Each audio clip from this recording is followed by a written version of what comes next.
Se observa que la lámina de plomo presenta mayor resistencia que la lámina de cobre.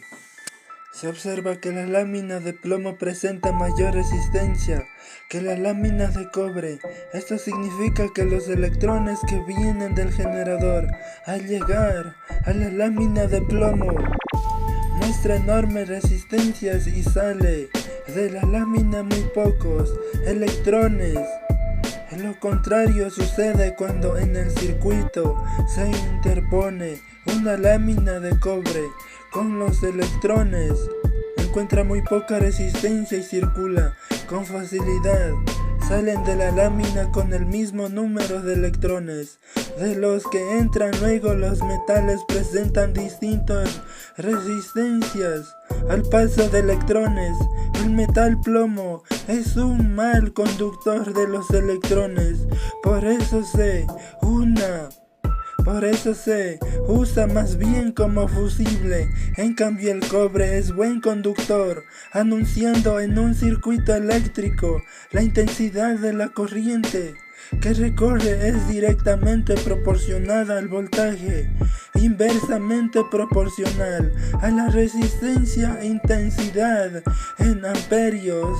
V, voltaje en voltios. R, resistencia en ohmios. Amperios es la intensidad de la corriente que circula por la resistencia de un ohmio cuando el voltaje es de 1 voltio. Cuestionario para demostrar lo aprendido. Se explica lo que ocurre en cada electrodo. Se observa que la lámina de plomo presenta mayor resistencia que la lámina de cobre. Se observa que la lámina de plomo presenta mayor resistencia que la lámina de cobre.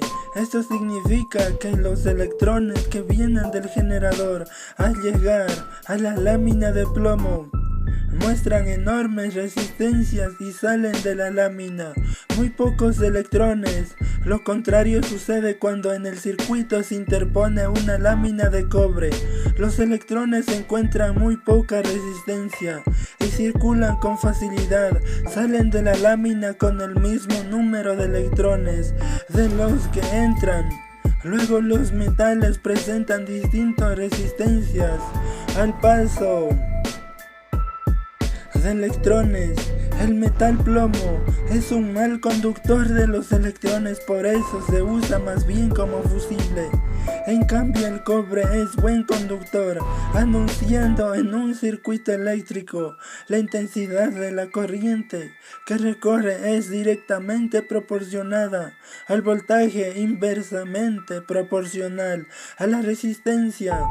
Intensidad en amperios. V, voltaje en voltios. R, resistencia en ohmios. Amperios es la intensidad de la corriente que circula por la resistencia de 1 ohmio cuando el voltaje es de 1 voltio. Cuestionario para demostrar lo aprendido. Se explica lo que ocurre en cada electrodo.